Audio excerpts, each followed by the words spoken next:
Good morning, everyone, and welcome to the very first Bank of Scotland Foundation online event. My name is Philip Grant. I am Chair of Bank of Scotland Foundation, and I'm also responsible for Lloyds Banking Group's businesses across Scotland.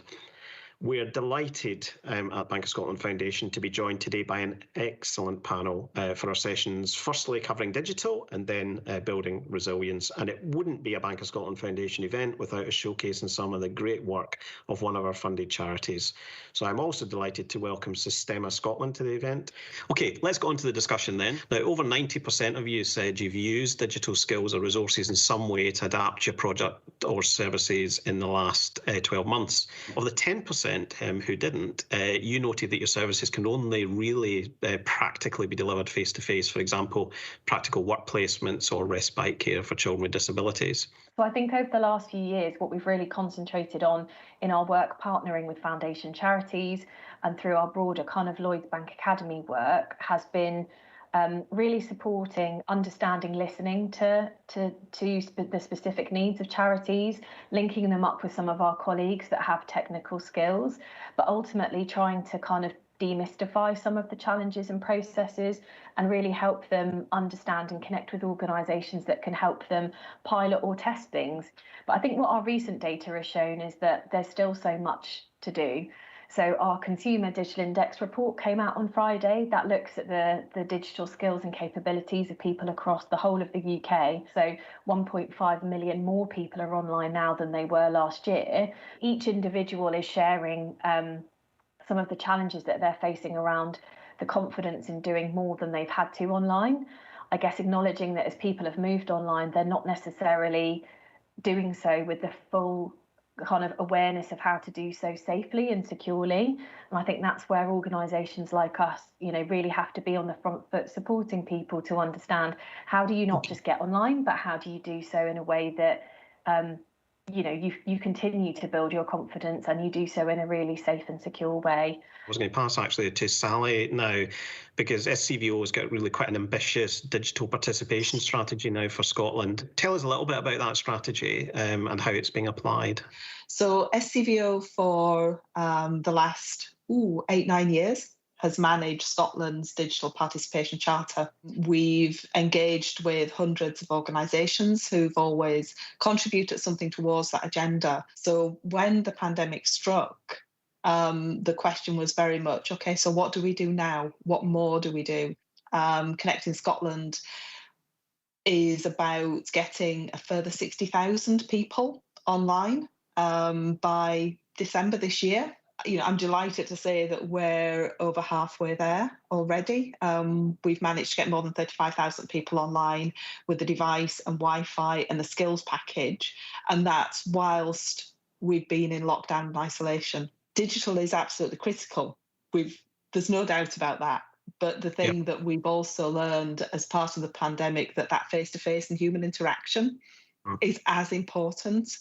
And so what we're doing through our strategy and the programme and working with, as I said, hundreds of people, digital champions across Scotland, is really bringing forward the arguments and the practical case for doing the right thing at the right time for the right people. So Nancy, you brought to life earlier that, obviously you've adopted very rapidly digital. How have you been thinking about what its longer term impact might be for you and your work and your service users going forward? We've been on a massive learning curve since lockdown. The majority of our services were face-to-face, centre-based. And, it was a huge dilemma for us for the simple reason, how could we deliver services digitally, and we knew that the vast majority of our services we couldn't, but we did a bit of an assessment of where people were comfortable with, and what came out of that, there was some real strength within that staff base that we could use to help to coach and mentor some of our other staff, and we moved a lot of our classes, particularly our physio classes, onto Zoom. But in order to do that, we needed to have a real conversation with our client base. I mean, our client base are people living with MS and neurological conditions. I mean, we started off with 2 live classes a week. We've now got 11 delivering classes to over 100 attendees every single week. We have embraced this whole idea of technology and invested in working with a web developer because our website was really probably two-dimensional. So we've now moved our booking system, our client registration system on, and whilst we were a bit apprehensive about it, the vast majority of clients have embraced it because it's simpler, easier, more efficient. It's certainly more cost-effective for us because we need to review and monitor and introduce new systems digitally in small bite-sized chunks and support our clients through that. I think you've achieved a huge amount in a year from going through that for a small organisation. But I now have someone who I think can help you. So I was going to maybe ask you, Ross, because every day you're working with charities on that continual day-by-day journey of evolution and development. What are your thoughts at the moment for charities who are looking at that, now grabbing the opportunity and thinking forward with a longer-term strategy, maybe away just from the day-to-day coping that's got us to some really good places so far? I think what people are realising now is that just this notion that digital isn't just we take our services and we put them on a Zoom call or put them on a Teams call, but actually we need to rethink how we connect with our service users. We need to sometimes rethink that relationship we have with our funders. And for me, that's the big next bit. We're seeing service design permeate into the charity sector in a way that it just hasn't. And that's happened rapidly over the last year. And that's happened through some of the work SCVO's done, some of the work that we've done through the Catalyst. And also the Scottish Government leading on that through Scottish Approach to Service Design. We've seen a lot of flexibility from funders over the last year as well. What I'd like to see is that flexibility continue so that we don't just default back to this kind of weird thing where we think the gold standard is a face-to-face service in a physical space, when actually we know that people want a mix. We know that for some people, coming to a physical space is not appropriate for them. We're starting to think about digital as a way of providing accessibility. Whereas pre-COVID, when you spoke about digital, people were like, well, we can't do digital because that's not accessible. And actually that realisation that now that digital is part of how you become accessible to the people that you're working with. People have realised that we can work asynchronously. We can use meetings in much more effective ways. We can use other ways of communicating that aren't just flooding people's email inboxes every day. And so for me, that's probably the exciting bit, is actually organisations having structures that are much more flexible and listen to their users, whether that user is staff or whether it's a beneficiary. You all gave us the questions. So very first question is going to come to us from Morag from Families First in St Andrews. Hello, my name's Morag Coleman. I'm manager of Families First in St Andrews. My question to the panel is, what advice would you give to a small charity trying to build digital services and improve the digital capabilities of an already stretched workforce? Nancy, can I start with you? Morag's in the exact same position as where we were, a small charity. And I think, first of all, what can you realistically put online or deliver digitally?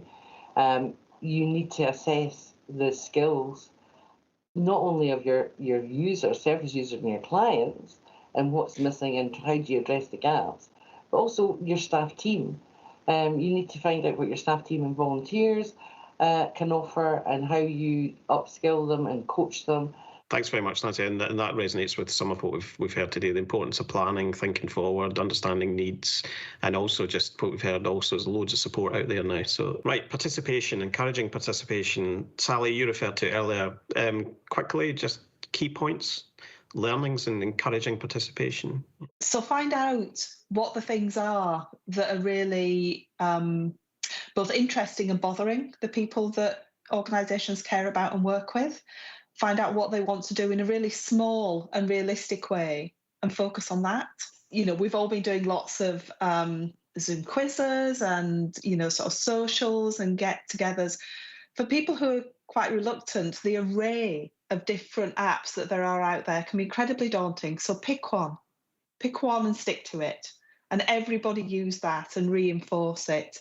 But really, sort of focus on the positive things, the small steps, the practical steps that really provide a service, a support, bring joy to people. And then, by that positive reinforcement, we will start to slowly bring people online. Small things that bring a really practical support and joy to people. I'm now going to pass across to Eleanor Gunn from Systema Scotland for our Bringing Funding to Life section. Now, I hope you enjoy hearing about the great work that Eleanor and the team have been delivering over the last 12 months. I'm delighted to be here representing Systema Scotland and Big Noise Govan Hill. We're a charity that uses music and nurturing relationships to help improve children's lives and build strength in communities. We know that playing an instrument in a group at Big Noise provides lots of benefits for the young people. It improves resilience, it improves confidence and aspiration in the young people. We heard from a lot of families that that was the only contact that their child or even the whole family had with the outside world all week when the schools were closed. So it became a really deep relationship for some of the musicians and families. Thank you so much to the Bank of Scotland Foundation for all their support throughout 2020 that it really enabled us to engage with young people and innovate in the way that we delivered and really meet the families where they were and provide what they said they needed from us. You're about to see a video now where you'll hear from some of the young people themselves, and we'll get to share some of their amazing achievements and hard work over the past year at Big Noise.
Musical. Fun, amazing, and cool. Yay!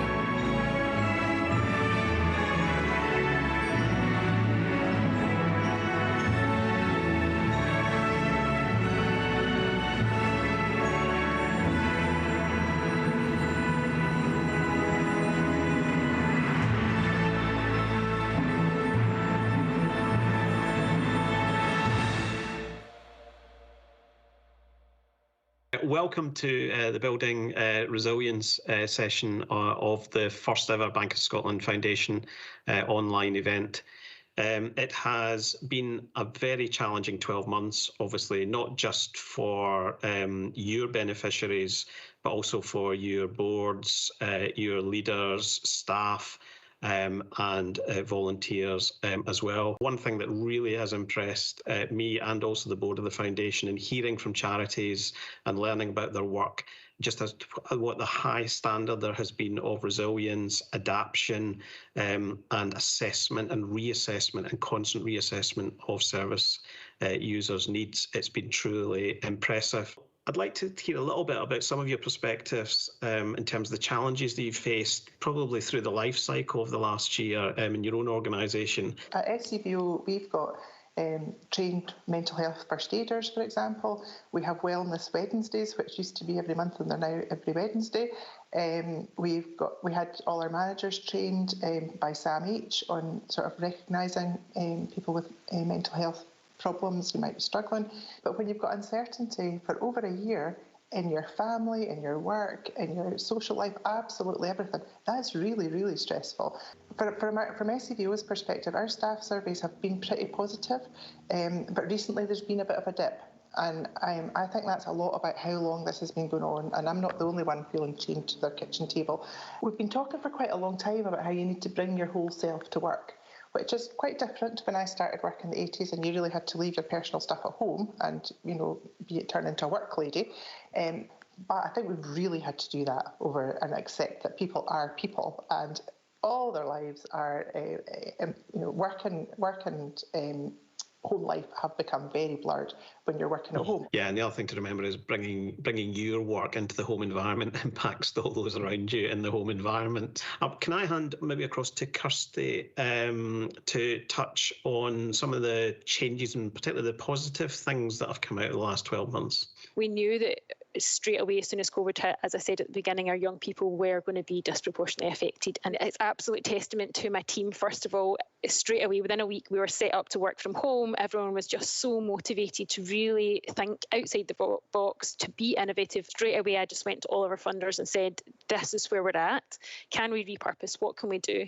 So that has been one of the greatest things to come, the rapid response from funders, and I will be forever grateful that we were actually 95% grant and trust funded. It's not always a great position to be in terms of sustainability, but being able to go to funders and just be open and say, this is the challenge, this is how we're responding, but this is the gap. We need money into this area of the organisation to allow us to be able to do this great work.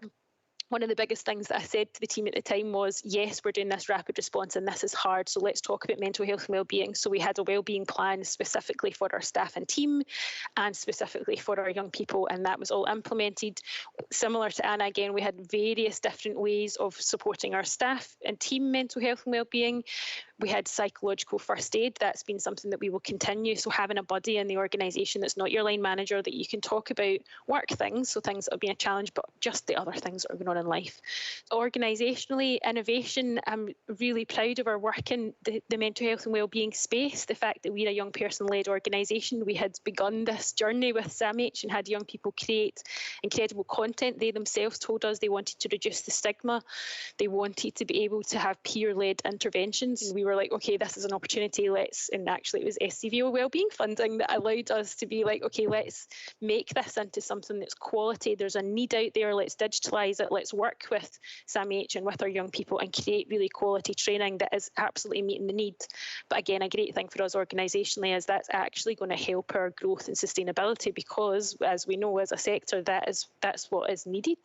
And I think moving forward, that's what we need to continue to do. Let's not revert. Let's keep having the strong, meaningful, purposeful partnerships, being very clear on what we can bring and what we can offer, and being bold and talking to funders just about exactly where we need to put the money. So lots of positivity. One thing you mentioned in there, I think funders have learned a lot in the last 12 months as well. And I think some of them much more flexible responses that you hopefully have seen. Basically ask a simple question: what advice would you give for charities about resilience in the next 6 to 12 months? And a common piece of advice that emerged was the importance of embracing new challenges. So to Kirsty's point, and focusing on what you can do rather than what you can't do. Many have also told us about the importance of good communication, designing manageable plans that can be quickly changed to ensure that staff and beneficiaries understand the challenges that you're facing and the potential changes that may occur. So openness, transparency, and just helping everyone share the challenge. Now, with this in mind, flexibility seemed to be the thing that really came out, and the key learning that came out. So I'm going to ask Frances from Support in Mind. Now, what advice would you give on how to be adaptive and responsive? What changes have you had to make? And just to pick up on the welfare theme as the first one, I think this is the first time that we have all really genuinely shared an experience. But I think this first real shared experience across not just the whole of our organisation, but the whole of society, we shared things with our service users in terms of loneliness and isolation that maybe we'd kind of thought about, had a bit of empathy for, but hadn't really experienced. But some of us have experienced real loneliness maybe for the first time. So harnessing that shared experience, a simple thing that we did do was around making sure that we absolutely shared that. So we really encouraged people to own up when they were having a bad day, myself included. And so we would write blogs around, I've had a really wobbly day today, is anybody else out there, But I suppose from a more kind of organisational perspective, the big message for us going forward was that we understand looking after staff, and all the great examples you gave, Anna, and other organisations have talked about the things you can do. The big takeaway was saying to our staff, you matter too, because I think in all of the sector, people put the service users first. So how many times have we worked late, given up half a day's holiday because something needed to be done? So I think the big takeaway was really persuading staff that you matter as well. Please, we're not an emergency blue light service, so just be honest with our service users, and you matter too. Take time out. The second big headline, I think, was around decision making and communication. We have been working with a flat management structure for years, and it's really exhausting. But coming into the crisis, what we learned was it was absolutely fundamental. We were already there. We already had all the people in the room that needed to be there. So in terms of crisis management and crisis planning, we had the operational people, the strategic people, and the organisation people already working together, had been for years. Going to daily meetings rather than monthly meetings was a bit of a shock to the system for a while, and then down to twice weekly, and we're now at weekly meetings. But what it's done for us is actually really, it's first of all confirmed us that it's a really important thing to do. If you can do it and you can have that real sharing and devolved management structure, then put the effort in to do it. But putting the effort in is the thing we've learned. What does it need? It needs much clearer communication structures. You need to know the who's going to make a decision, when they're going to make it, how long they're going to take to make it. You need to tighten all of that up.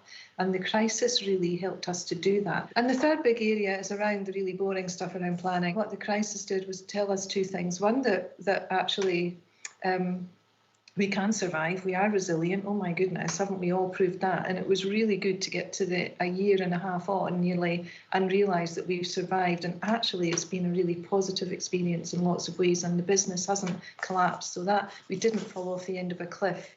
We had a crisis plan that moved into a recovery plan that became a moving forward plan that became our business plan. And what that's done is help us think about, you're not just planning for a crisis, you have to keep the rest of the work going as well. So how do you do that? And keeping your eye focused. And that meant having very clever people with real planning skills. So we identified them in the team and said, you're going to have to take this on. Now, we had the luxury, I know smaller organisations, and I've been there where you're one person doing everything, don't have that. But we had that luxury. But I suppose the lesson was, put effort into that really solid planning day to day, week to week, and keep the good business going. And that has really helped us, because now our business plan is kind of evolved rather than being, well, we've done the crisis and now we're doing something else. And the big takeaway, that resilience for us has been about not the big exciting things like new money and new services and all that marvellous stuff.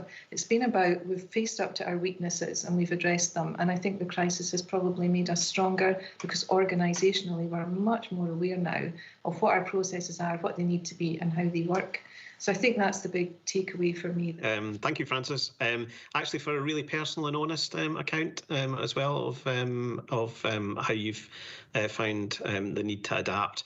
Now, two questions from our attendees. So the first one, panel, is from Jackie Dow.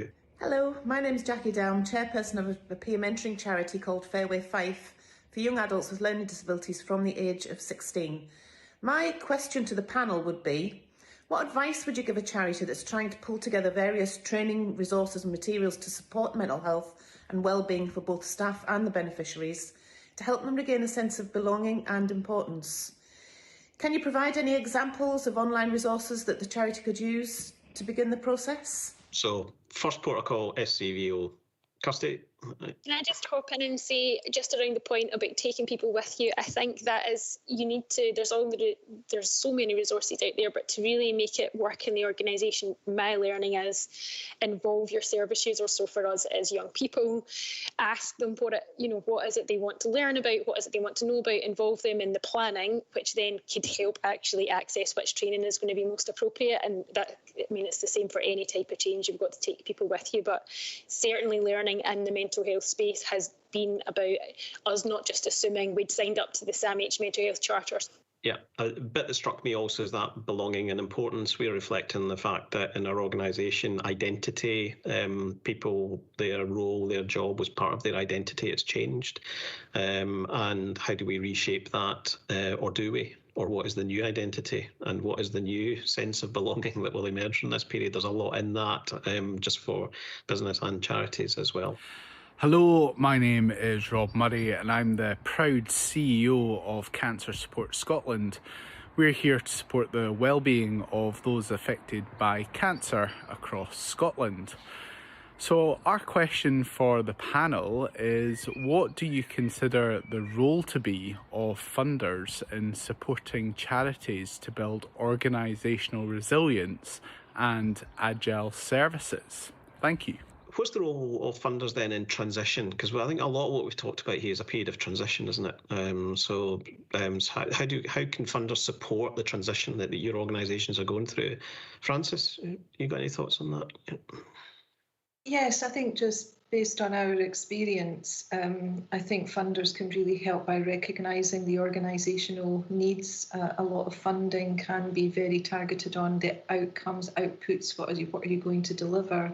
And sometimes in an effort to if the fund's really small, and there isn't much opportunity to build in those what we call core costs. But I think things around training and development, staff welfare, perhaps being proactive and building in requirements almost that when you're doing a budget for a funding bid, you have to show how you're going to do it. Great. Thank you very much. That actually does bring us to the end of today's event, which I'm grateful for. All of our panellists have been outstanding, made excellent contributions, really brought to life the valuable experience they have and the learnings and lessons they've had in the last 12 months. I said at the start that I hope that everyone would leave having a little bit of insight, but also to be inspired. I think inspired to look forward and to look to the future and to take the learnings of the last year and apply it to more resilient, sustainable organisations with a much more flexible approach to assessment of need and delivery. And I think we've heard that today, and I'm hoping that across all those that have been part of the event today, that you've been able to reflect that in your own experience or leave here with an ambition to access the resources that we talked about earlier.